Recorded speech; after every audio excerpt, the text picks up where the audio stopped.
오늘 수업할 내용은 화학 반응 속도론이고요.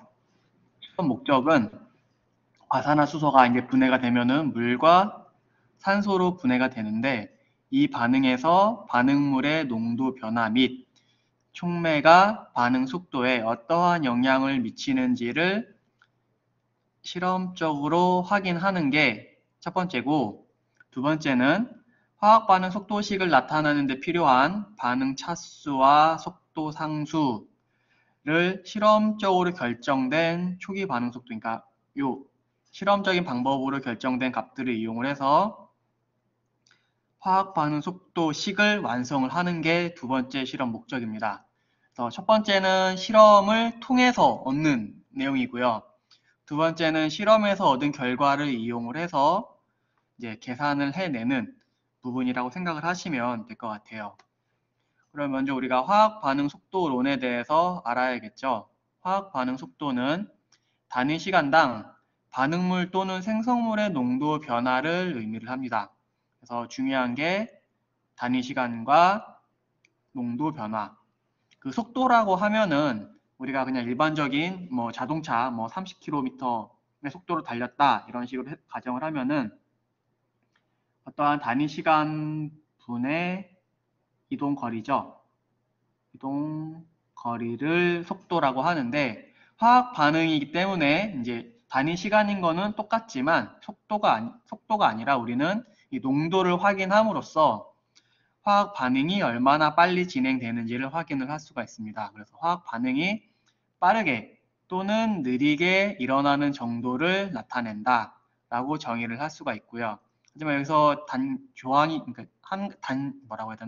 제한 사항이 붙는데, 일시적으로 존재하는 중간체가 없거나 중간체가 전체적인 화학 반응 속도에 크게 영향을 주지 않을 정도로 빠르게 변환될 경우에만 이러한 방법을 사용을 할 수가 있습니다. 그러면 여기 이 반응을 예를 들어서 화학 반응 속도가 어떻게 결정이 되는지를 살펴보면은, 처음에 시간이 0인 지점에서는 반응물만 모두 있겠죠. 반응물만 있다가 어떠한 반응 시간이 지남에 따라서 이 생성물도 같이 이제 존재하는 부분이 만들어질 겁니다. 그래서 반응이 진행되는 과정에 이렇게 생성물과 반응물이 같이 존재하는 것을 확인을 할 수가 있고, 반응이 종결이 되면은 여전히 이렇게 반응물도 있고 생성물도 있지만 우리가 눈으로 보기에는 이제 더 이상 변화가 없는 상태로 보일 때가 반응이 종결되는 상태죠. 이 상태가 될 때까지를 이제 속도를 측정을 해서 우리가 반응 속도를 결정을 하게 됩니다. 반응 속도에 대한 것을 이제 지금 앞에서는 그림으로 봤다고 하면은 이제 수식으로 한번 살펴보면은, 반응 속도는 반응 시간, 그러니까 단위 시간이라고 생각을 하면 되겠죠. 어떠한 반응이 일어난 시간 동안 반응물의 농도 변화 또는 생성물의 농도 변화로 표현을 할 수가 있습니다. 왜냐하면 반응 속도라면 이게 농도 변화를 의미한다고 했잖아요. 그래서 반응이 진행되면 될수록 반응물은 줄어들 거고 생성물은 늘어날 거기 때문에 반응물이나 생성물의 농도 변화를 관찰을 하면은 반응 속도를 확인을 할 수가 있습니다. 하지만 여기서 주의해야 할 점이, 반응이 진행되면 진행될수록 반응물의 농도는 줄어들 거기 때문에 마이너스 값이 붙고요. 생성물은 반응이 진행되면 될수록 점점 농도가 진해질 거기 때문에 마이너스가 붙지 않고 플러스로 표현되는 것을 확인을 할 수가 있습니다. 이건 꼭 기억하고 계셔야 해요. 반응물은 줄어들기 때문에 이 앞에 마이너스를 붙여준다 라는 사실은 기억하고 계셔야 합니다. 그래서 이거는 다시 한번 정리를 할 건데, 반응 속도는 반응 시간 분의 반응물의 농도 변화 또는 생성물의 농도 변화로 표현되기 때문에, 우리가 반응물을 중심으로 반응 속도를 측정을 했다고 하면은 소모 속도를 측정을 한 거고, 생성물을 중심으로 우리가 반응 속도를 확인을 했다고 하면은 생성 속도를 측정을 한 거라고 해도 큰 문제는 없을 겁니다. 그리고 농도의 경우에는 반응물은 이렇게 가장 높은, 처음에 T0일 때가 가장 높을 거고, 반응이 진행되면 진행될수록 이렇게 낮아지는 이러한 농도 그래프를 나타낼 거고, 생성물은 증가하는 농도 그래프를 나타내게 될 거예요. 이거를 좀 더 쉽게 그림으로 움직이는 동영상을 살펴보면은 이게 이제 굉장히 그냥 직관적으로 볼 수 있게 나와 있어서 제가 갖고 왔는데, 합성 반응이라고 가정을 합시다. 그래서 빨간색과 녹색이 반응을 해서 회색인 어떠한 화합물을 만드는 과정이라고 했을 때, 빨간색을 기준으로 농도로 표현을 해놨는데, 여기서는 처음에는 빨간색만 있다가 반응이 진행되면 될수록 이제 빨간색은 줄어들고 합성물인 회색이 증가하는 것을 확인을 할 수가 있습니다. 이렇게 진행이 되긴 하는데, 농도 변화는 처음에가 가장 크고 나중에는 농도 변화가 별로 없죠. 왜냐하면은 반응물의 경우에도 농도가 이제 반응을 다 한 다음에는 반응할 수 있는 물질이 별로 없기 때문에 반응물이 줄어드는 속도도 줄어들 거고, 그거에 맞춰서 생성물이 늘어나는 속도도 같이 줄어드는 이런 현상을 관찰을 할 수가 있습니다. 저런 식으로 화학 반응이 진행되고 농도 변화를 이용을 해서 반응 속도를 측정할 수 있음을 확인을 했고요. 그럼 우리가 반응 속도를 측정을 할 때 어느 지점을 잡아서 어떠한 기준으로 반응 속도를 측정하느냐에 따라서 평균 반응 속도와 순간 반응 속도로 나눠볼 수가 있습니다. 평균 반응 속도는 두 점 사이의 직선의 기울기를 이용을 해서 반응 속도를 구하는 거고요. 그래서 시간 t1과 t2를 기준으로 했을 때 농도 변화가 이렇게 될 건데, 이 두 점의 기울기를 이용을 해서 반응 속도를 확인하는 것을 평균 반응 속도라고 합니다. 그래서 반응이 일어나는 동안 반응 속도가 계속 변함으로 주어진 시간 동안 농도 변화를 평균 속도로 나타내는 좀 방법으로 좀 우리가 속도를 좀 쉽게 표현을 할 수가 있겠지만 정확한 속도를 측정을 할 수는 없겠죠. 왜냐면 여기서도 요만큼의 오차가 발생을 하고 있는 게 보이니까요. 그 다음에 이것을 보완하기 위해서 이제 순간 반응 속도라는 방법을 사람들이 사용을 했는데, 특정 시간에서의 속도, 두 점 사이의 직선의 기울기와 비슷하긴 하지만 이 시간의 차이가 굉장히 짧은 이 순간에서의 기울기를 측정을 해서 속도를 측정을 하는 방법을 순간 반응 속도라고 합니다. 그래서 시간 농도 그래프에서 특정 시간에서의 접선의 기울기를 순간 반응 속도라고 하고요. 근데 여기서도 문제점은 이 화학 반응이 진행될 때 어느 지점에서 이 속도를 측정하느냐에 대한 고민도 사람들이 많이 했겠죠. 사람들이 최종적으로 결정을 한 거는 초기 반응 속도를 이제 이용을 해서 반응 속도를 결정하는 게 가장 좋다고 판단했습니다. 반응이 시작되는 점, 꼭 T0가 아니어도 돼요. 이 초반에 일어나는 이 부분을 잡아서 순간 반응 속도를 측정을 하는 게 가장 유리하다고 판단을 했어요. 그 이유는 이 T0인 지점을 기준으로 봤을 때 반응물은 100%가 있는 상태고 생성물은 0%죠. 하나도 없는 그런 상태죠. 이 상태에서 속도를 측정을 하면은 우리가 반응물만 고려해서 반응 속도를 측정을 할 수가 있습니다. 생성물을 고려하지 않아도 돼요. 생성물이 거의 없기 때문에. 그리고 조금 지난 상태라고 하더라도 생성물은 2%가 생성됐다고 합시다. 그러면 이미 반응물은 여전히 98%가 있기 때문에 반응을 진행하는 데 있어서 생성물이 방해가 되는 현상은 거의 발생을 하지 않을 겁니다. 그래서 반응 속도를 측정하기에 굉장히 유리한, 편한 조건이어서 우리는 이 앞부분에서 반응 속도를 측정을 하고요. 그래서 대부분의 화학 반응은 이 초기 반응 속도를 이용을 해서 반응 속도를 측정을 한다고 보시면 될 것 같아요. 반응 속도식은 어떻게 구성되어 있고 어떠한 의미를 갖고 있는지 한번 살펴보면은, 반응 속도식은 반응이 반응물의 농도에 어떻게 의존하는가를 보여주는 식입니다. 그래서 다음과 같은 화학 반응이 일어날 때 반응 속도식은 속도식이니까 V로 표현할 수가 있죠. V는 K의 M, N, B의 M 이런 식으로 표현을 해줍니다. 그리고 K는 반응의 속도 상수이고요. N과 M은 반응 차수라고 사람들이 정의를 했습니다. 그래서 반응이 시작되는 반응의 초기 단계에서는 반응물의 농도가 생성물의 농도에 비해 훨씬 크기 때문에 역반응의 속도를 무시할 수 있고 따라서 생성물의 농도는 반응 속도 법칙에 나타나지 않는다. 그래서 여기 보면은 반응물만 있고 생성물은 없죠. 아까 앞에서 설명했던 내용과 일맥상통하는 내용인데 반응 초기에 우리가 반응 속도를 측정하기 때문에 생성물이 거의 없는 상태에서 반응 속도를 측정하고 있고 그 상태에서는 이제 생성물이 이 반응물에 영향을 미치는 그러한 영향력이 굉장히 작기 때문에 당연히 역반응도 없겠죠. 우리 평형상수만 생각을 해도 역반응이 거의 없을 거라는 것을 생각해 볼 수가 있습니다. 그래서 역반응을 무시할 수 있는 굉장히 좀 어떠한 값을 결정하기 쉬운 편한 상태가 돼서 이러한 방법을 사용을 하고 있고요.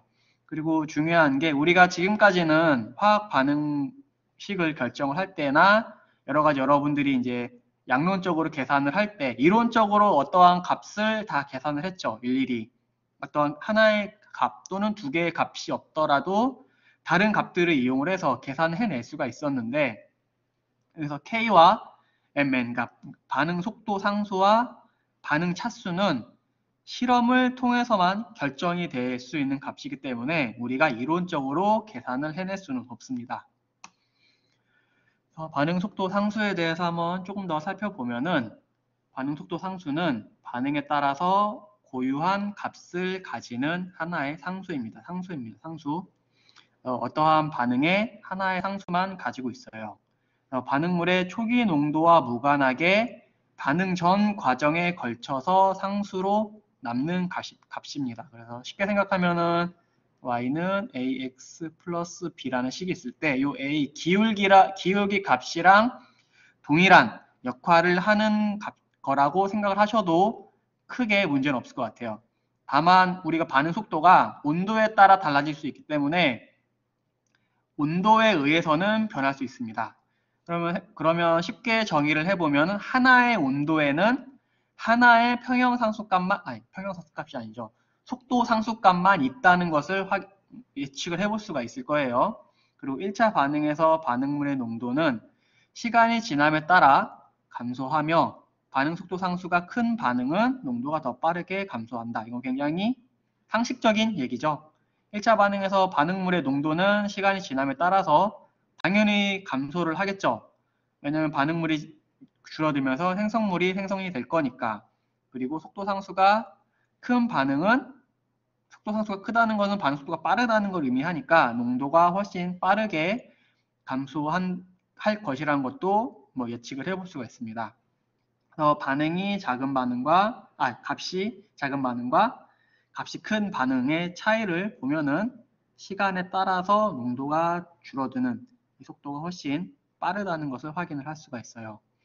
그리고 온도에 대한 거는 뒷부분에 다시 나오니까 뒷부분에 설명을 할게요.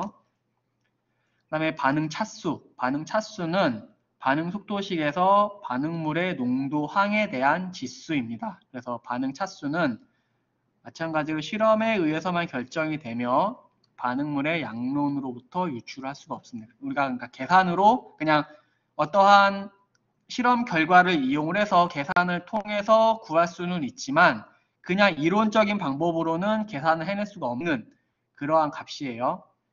전체 반응 차수는 이렇게 뭐 다 더하면은 반응 차수로 나타낼 수가 있고요.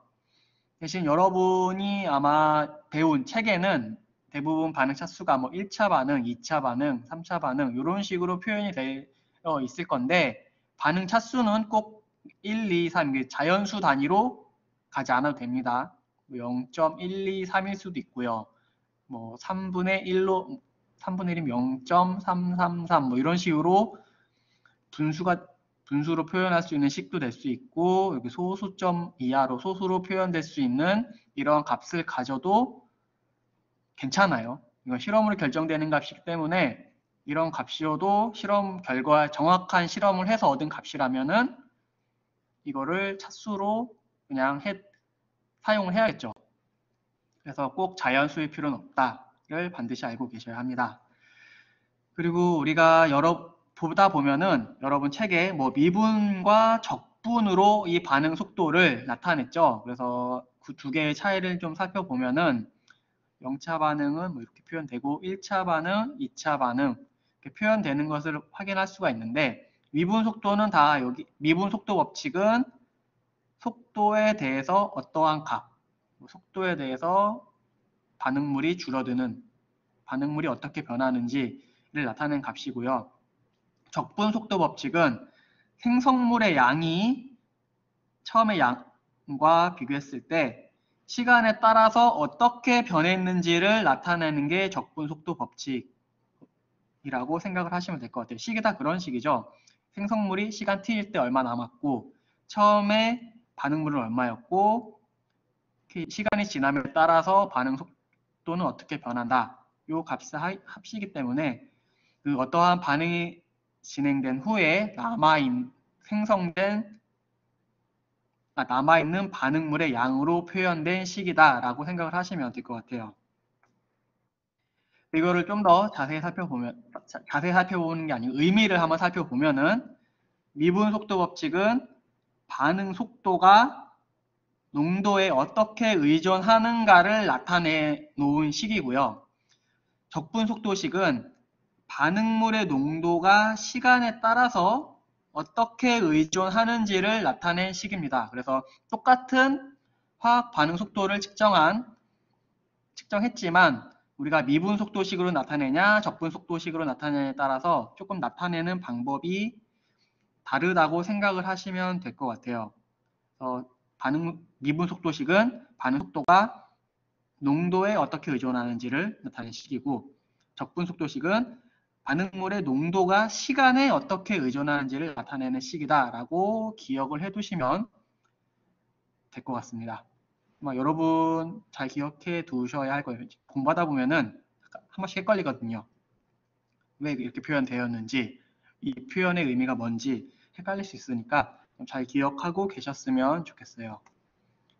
그러면 이런 반응 속도를 측정하는 방법을 한번 살펴보면은 용액을 이용하는 방법과 기체를 이용하는 방법이 있습니다. 용액을 이용하는 방법은 적정, 흡광도, 형광 등을 측정을 해서 시간에 따른 농도 변화를 측정을 하는 방법입니다. 그러니까 우리 실험에서 적정도 해봤고 흡광도도 측정해봤죠. 그러니까 어떠한 반응물이 이제 반응물만 있을 때 T0에서 T4까지 반응이 진행되면서 생성물이 이렇게 생성이 될 건데 그럼 생성물의 양을 적정을 해서 확인할 수도 있는 거고 흡광도를 이용을 해서 생성물이 어떻게 변하는지 또는 반응물이 어떻게 변하는지 등을 시간에 따라서 추적을 해 가면은 반응 속도를 측정을 할 수가 있겠죠.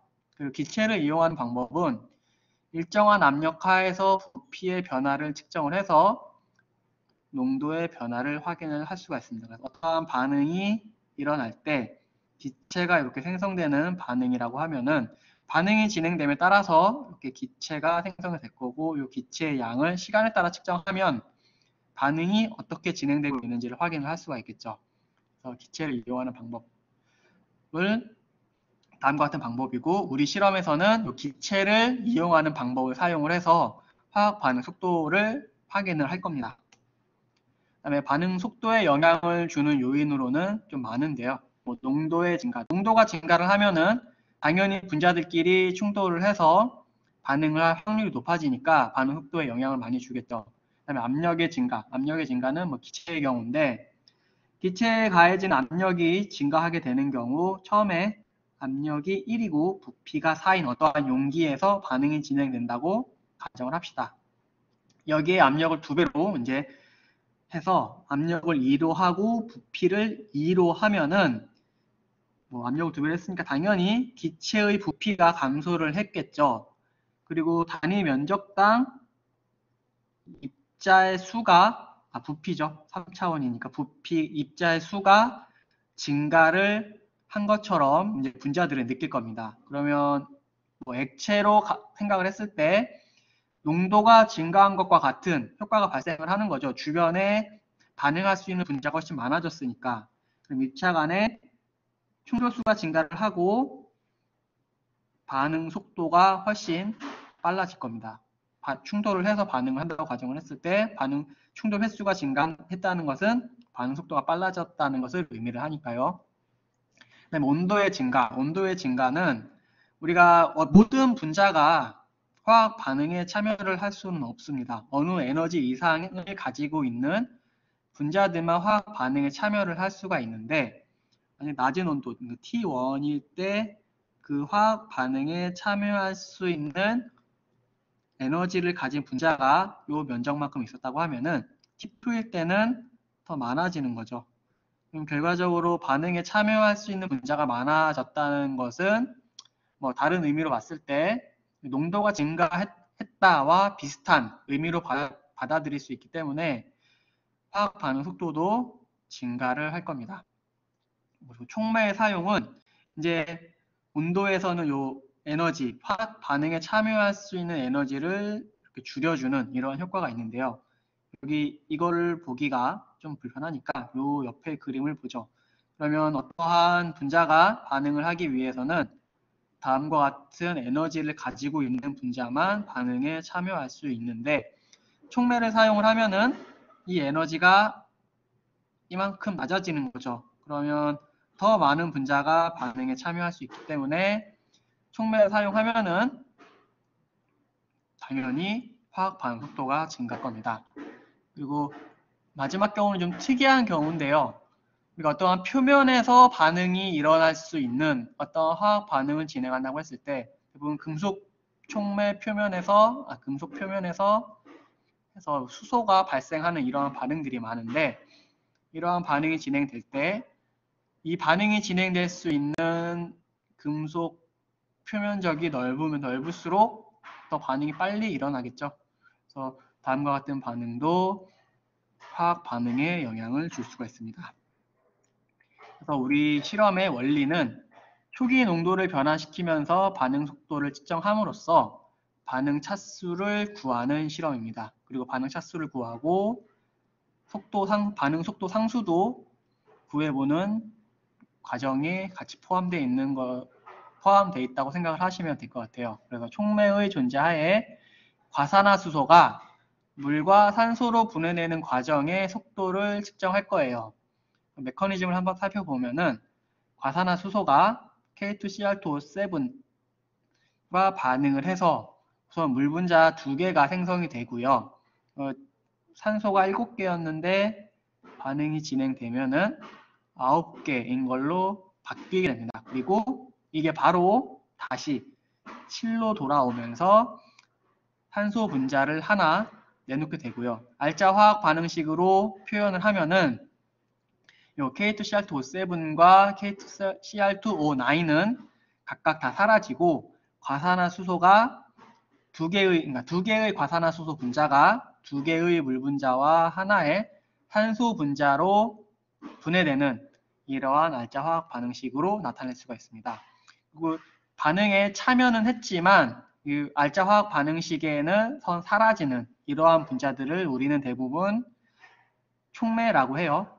그러니까 반응에는 참여하지만 모든 화학 반응식 최종적으로 나타날 때는 없어지는 화합물. 이게 사실 이걸 촉매라고 합니다.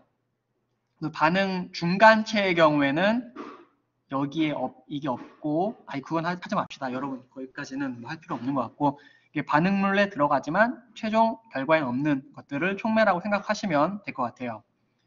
초기 반응 속도는 다음과 같이 나타낼 수가 있겠죠. 우리는 과산화수소가 줄어드는 반응이니까 마이너스로 표현될 수가 있고, 산소는 발생하니까 플러스로 표현될 수가 있습니다. 근데 최종 반응식에서는 이 촉매로 사용한 K2CR2O7도 사용을 했기 때문에 같이 표현을 해줘야 돼요. 화학 반응식에서는 속도 상수가 이렇게 된다는 거지, 화학 반응식을 표현할 때는 전체적인 화학 반응식에서는 반응물은 다 포함이 되어야 합니다. 실험 ABC에서 반응물과 촉매의 농도 변화를 통해서 각각의 반응 속도를 구할 수가 있고요. 이 반응 속도를 구하는 것을 이용해서 반응 차수 m과 n을 구할 수가 있습니다. 공사를 하나? 시끄럽지. 시약은 요 두 개의 시약을 사용을 하고요. 실험은 A, B, C 세 개가 진행이 됩니다. 그리고 이렇게 공통적으로 두 개가 이렇게 같은 양을 사용을 하고 나머지는 다른 값을 사용을 해서 결과적으로 뭐 나누기를 하거나 뭐 로그를 취한 다음에 빼기를 해줘서 각각의 값을 다 하나씩 삭제해 줄 수 있게 이런 식으로 실험을 하게 되면은 m과 n 중 하나만 남게 되는데 그 값을 계산을 해서 각각 m과 n의 값을 구할 수가 있습니다. 프로세스는 과산화수소 분해 반응을 진행을 할 거고요. 반응물의 농도 변화를 확인을 함으로써 초기 반응 속도를 측정을 하고 이 값을 이용을 해서 반응 차수와 반응 속도 상수를 구한 후에 화학 반응 속도식을 최종적으로 완성하는 게 오늘 실험의 최종 목적입니다. 실험 동영상을 보고 설명을 할 건데 잠시만요. 아직도 누가 한 명이 안 있네? 누가 안 왔지?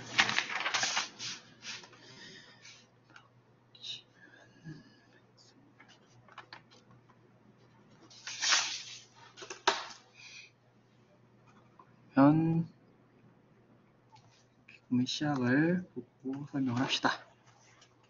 실험 기구 및 시약은 여러분 1학기 때 했던 그 2번 실험 기체상수 측정이나 뭐 수소에 발생해서 했던 실험 기구들과 거의 똑같은 실험 기구들을 사용을 하고 있습니다. 0.05몰 K2CR27 100ml를 제조를 먼저 해야 하고요.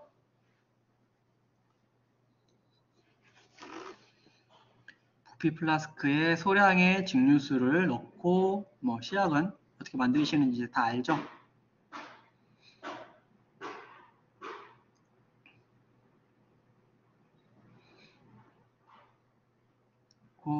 시약을 넣은 후에 증류수를 혈액만 채워주고 시약을 녹인 후에 이제 표지선까지 증류수를 채워주시면 됩니다.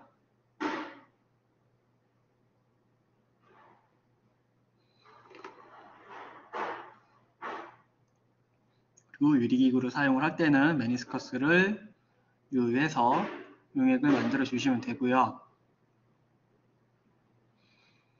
네, 과산화수소 같은 경우는 용액으로 되어 있기 때문에 액체 시약이니까 후두에서 만들어 주시는 게 조금 더 좋을 거예요. 뭐 과산화수소는 사실 냄새도 없고 그렇게 후두에서 사용을 안 해도 되긴 하지만 그래도 혹시 모르니까 후두에서 시약을 만들어 줍니다. 그래서 3% 과산화수소 100ml를 제조를 해주시면 되고요.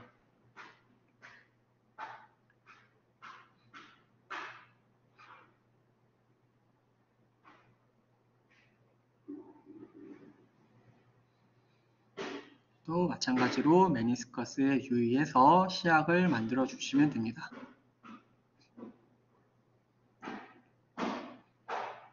그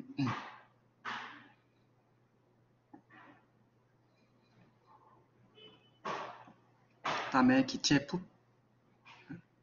부피 측정 장치를 준비를 하시면 됩니다. 뭐 수위 조절관과 수위 조절기를 연결을 하고 어댑터를 연결을 하시면 되고요. 수위 조절기에 증류수를 채워서 이제 수위 조절관으로 옮겨가게 그렇게 만들어 주시면 됩니다. 그다음 예비 실험을 먼저 하셔야 하는데요. 우리 수위 조절관 안에 들어있는 증류수의 경우 산소가 발생을 하면은 산소가 녹아 들어갈 수 있는 환경에 있기 때문에 먼저 예비 실험을 함으로써 수위 조절기와 수위 조절관 안에 있는 물을 산소로 포화시켜주는 작업을 먼저 해주셔야 합니다.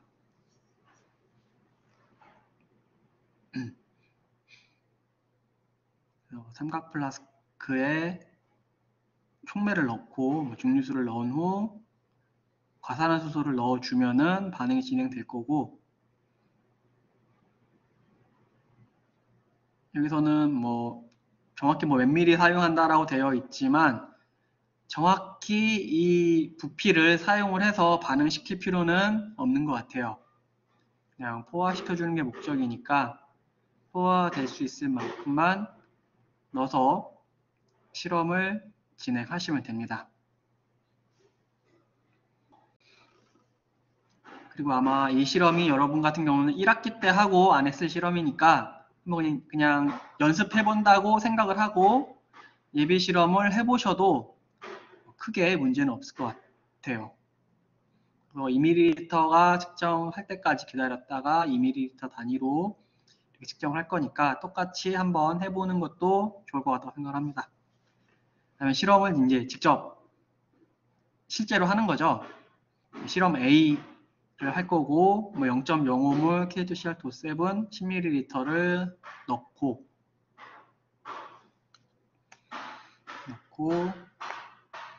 증류수를 15ml 더 넣어준 다음에 과산화수소를 넣어줄 건데요. 여러분들이 직접 실험을 하셨다고 하더라도 이 순서대로 넣어주는 게 좋습니다. 아니면은 증류수를 넣고 촉매를 넣고 과산화수소를 마지막에 넣는, 과산화수소를 가장 마지막에 넣어주는 게 가장 좋아요. 그 다음에 3% 과산화수소 수용액을 5ml 넣어줍니다.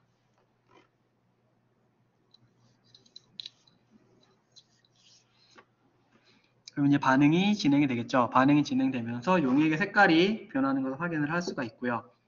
용액을 넣어준 다음에 바로 뚜껑을 닫고 2ml가 될 때까지 기다렸다가 2ml부터 시간을 측정을 하시면 됩니다. 그래서 2ml 단위로 시간을 측정해 주시면 돼요. 그러면 2ml가 발생할 때마다 시간이 어떻게 변했는지 확인할 수가 있으니까 반응 속도를 계산을 할 수가 있겠죠.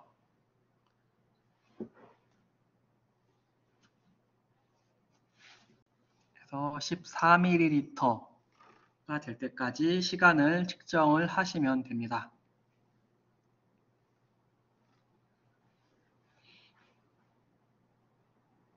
그 다음에 실험 B는 똑같은 방법으로 실험을 진행을 하지만 사용되는 용액의 부피는 조금씩 달라요.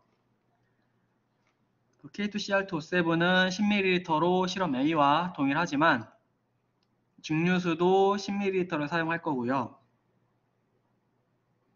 그리고 H2O2도 10ml를 사용을 해서 실험을 진행을 하면 됩니다. 세 개의 용액을 똑같이 10ml씩 사용을 해서 실험을 진행한다고 생각하시면 될 것 같아요. 이렇게 붓고 똑같이 2ml 될 때까지 기다린 후에 2ml부터 14ml까지 2ml 단위로 시간을 측정해 주시면 됩니다. 사용된 용액의 부피가 달랐기 때문에 용액 기체가 발생하는 속도가 다를 거예요. 실험 C는 촉매로 사용되는 K2CR2.7을 20ml 그리고 증류수를 5ml 과산화수소를 5ml 넣고 실험을 진행을 하시면 됩니다. 나머지는 똑같으니까 넘어갈게요.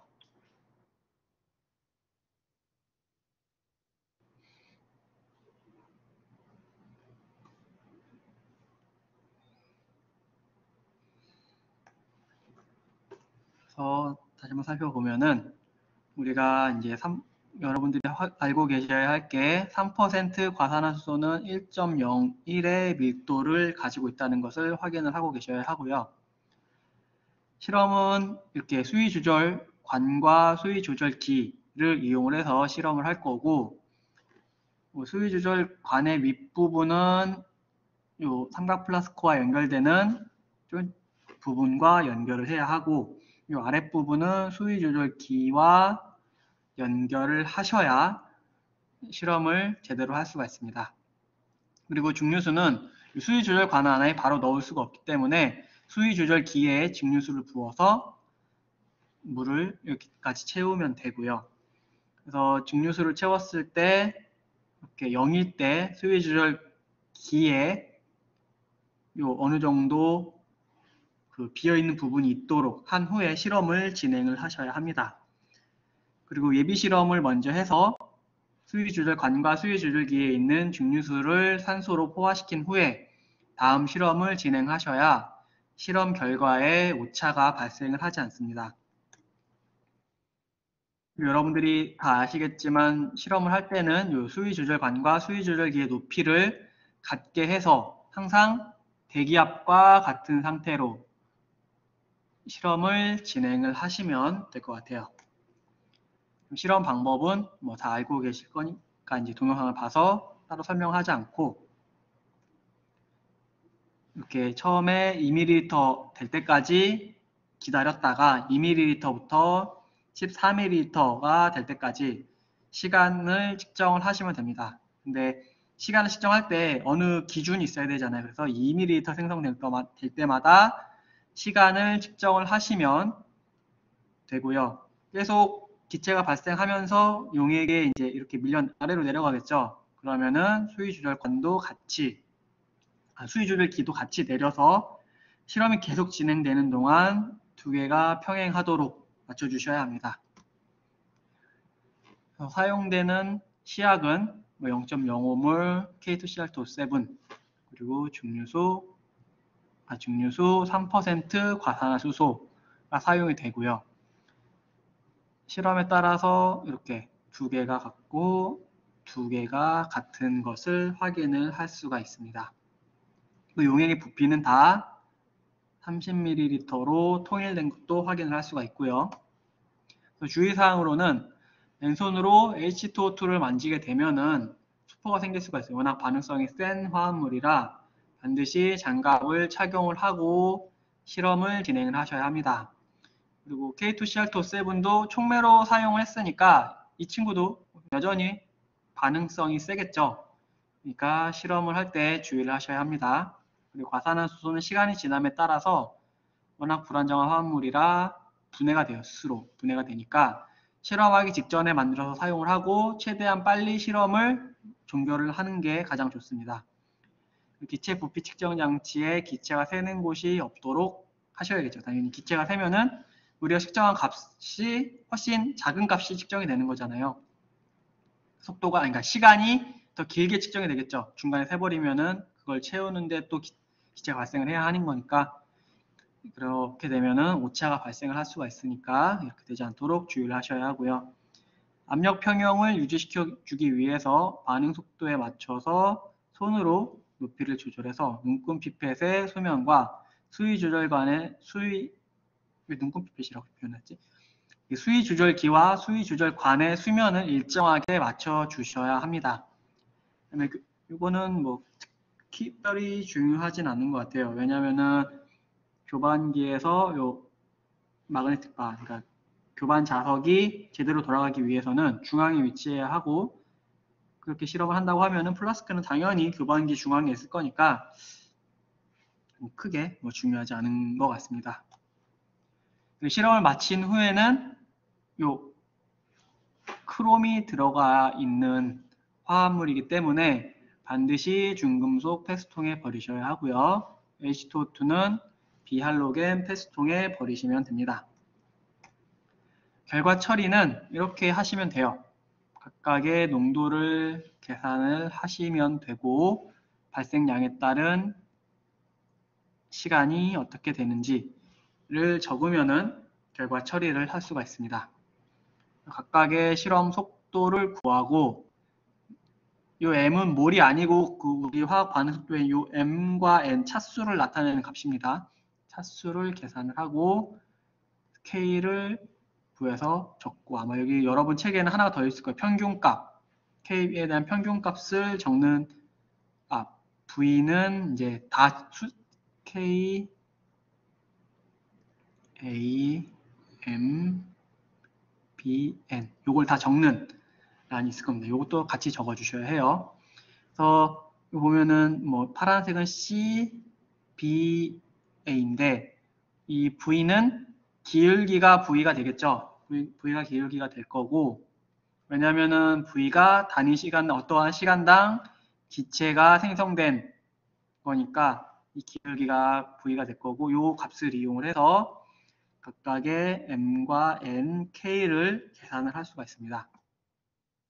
반응 차수를 구하는 방법은 우선 H2O2의 농도를 계산을 해야겠죠. 그럼 실험 A와 B를 이용을 해서 H2O2의 농도를 계산을 하면은 이렇게 구할 수가 있고 이렇게 구할 수가 있습니다.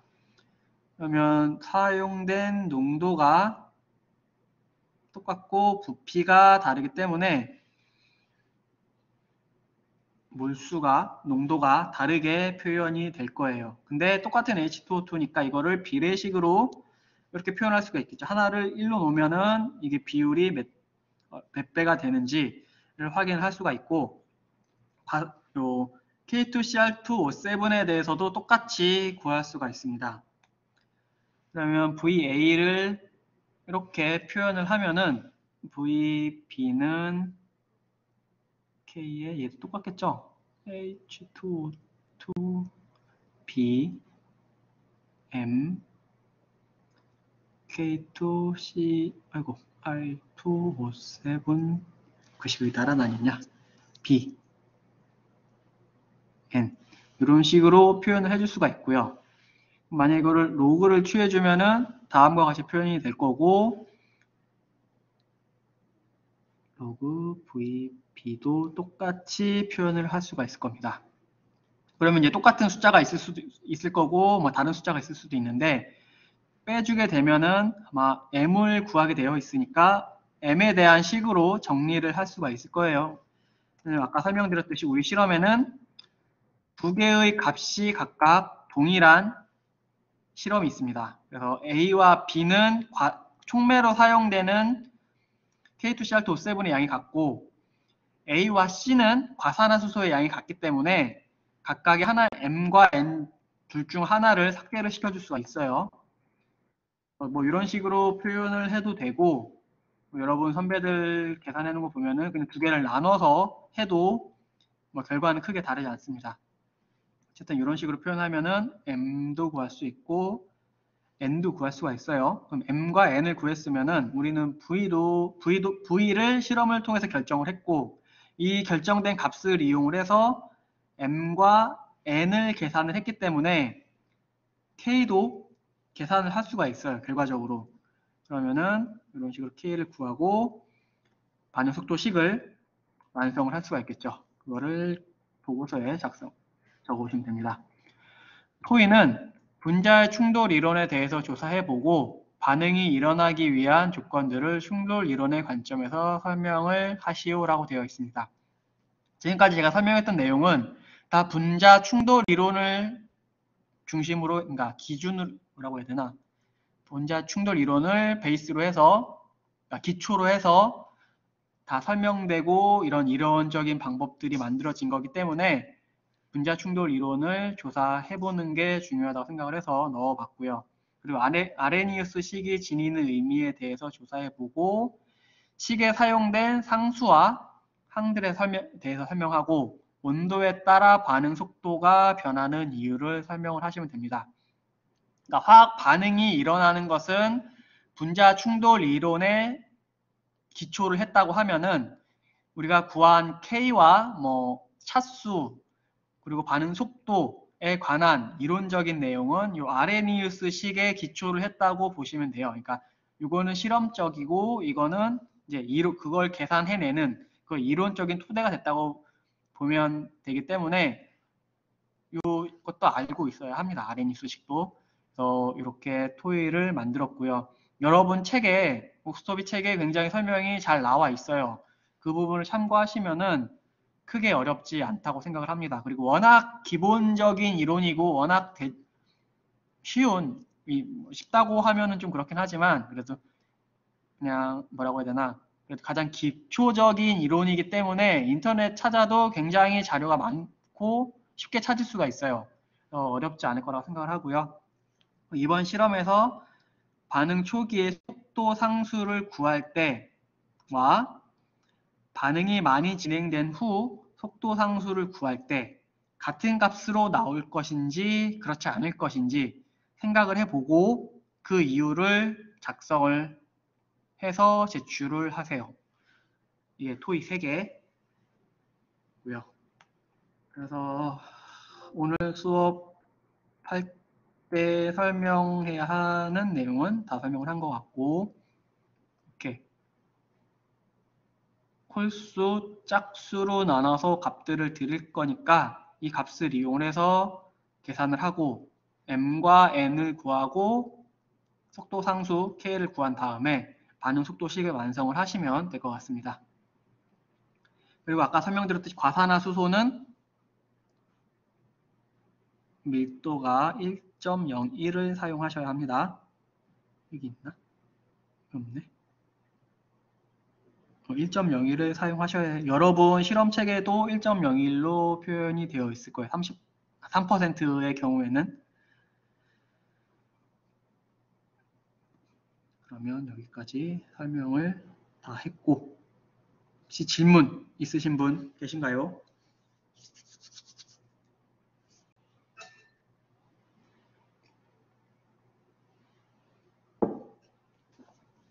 질문 없나요?